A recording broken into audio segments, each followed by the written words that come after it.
अब मुझे लगता है इमरती जी क्या कह रही हैं, और कभी कभी वो यूं भी बात करती हैं कि मुझे कांग्रेस में ले लिया जाए। उस वक्त भी बहुत घोटाले रहे, घोटाले नहीं होते तो हम भगते काय खो। उनके घोटालों के वजह से तो हमने कांग्रेस पार्टी छोड़ी है और भारतीय जनता पार्टी पकड़ी है, इसलिए कि अच्छे काम होते हैं गरीबों के, जनता के और व्यापारी दुकानदारों के, सबके भारतीय जनता पार्टी सबका मान रखती है, सबका काम करती है। दावा किया कि बीजेपी की सीनियर नेता और केंद्रीय मंत्री ज्योतिरादित्य सिंधिया की कट्टर समर्थक इमरती देवी कांग्रेस में वापसी करने की योजना बना रही हैं। उन्होंने यह भी कहा कि इमरती देवी ने उन्हें यह बताया है कि वह अगला चुनाव कांग्रेस की टिकट पर लड़ेंगी। यादव ने यह दावा तब किया जब इमरती देवी ने कांग्रेस के खिलाफ अपने बयान दिए थे।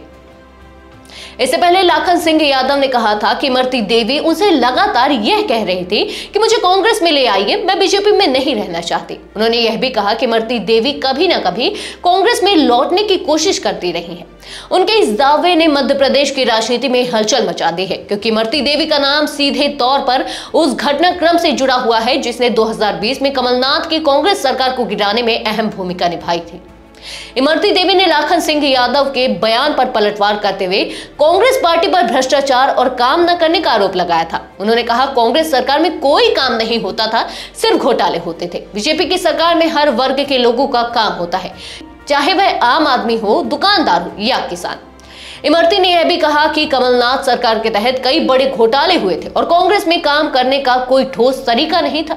उन्होंने बीजेपी की सरकार की तारीफ करते हुए कहा कि बीजेपी केवल काम करती है और किसी का अपमान नहीं करती, जबकि कांग्रेस के शासन में लगातार अन्याय और भ्रष्टाचार हो रहा था। इस बयान ने कांग्रेस के नेताओं को निशाने पर लिया और मध्य प्रदेश की राजनीति में एक नई बहस शुरू कर दी। इमरती देवी कांग्रेस छोड़ने के बाद बीजेपी में शामिल हो गई थी और तब से लेकर अब तक उनका बयान कई बार विवादों में रहा है। 2020 में एक ऐतिहासिक पल आया था जब कांग्रेस के 22 विधायकों ने पार्टी छोड़ दी थी और फिर बीजेपी का दामन थामा। इस घटनाक्रम ने तत्कालीन कमलनाथ सरकार को गिरा दिया। इस बगावत में ज्योतिरादित्य सिंधिया की अहम भूमिका थी, जो पहले कांग्रेस में थे और बाद में बीजेपी में शामिल हो गए। इमरती देवी भी इस बगावत में शामिल थी और उन्होंने अपनी पार्टी की सरकार गिराने में सक्रिय रूप से भूमिका निभाई। यही कारण है कि इमरती देवी को एक बड़ी राजनीतिक शिफ्ट के तौर पर देखा गया और उनका नाम हर जगह छा गया। साल 2023 के विधानसभा चुनाव में इमरती देवी ने बीजेपी के टिकट पर डबरा विधानसभा सीट से चुनाव लड़ा और जीत हासिल की। हालांकि उनका चुनावी अभियान भी विवादों से अछूता नहीं था।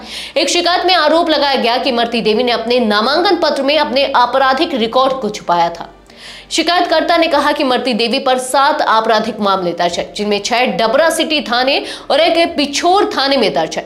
शिकायत में यह भी कहा गया था कि उन्हें चुनाव लड़े जाने के बावजूद उनके आपराधिक मामले को नजरअंदाज किया गया था। इस शिकायत के बाद इमरती देवी पर राजनीतिक और कानूनी दबाव बढ़ गया और यह मामला चुनाव आयोग तक पहुंचा। हालांकि इसके बावजूद इमरती देवी ने चुनाव लड़ा और जीत हासिल की।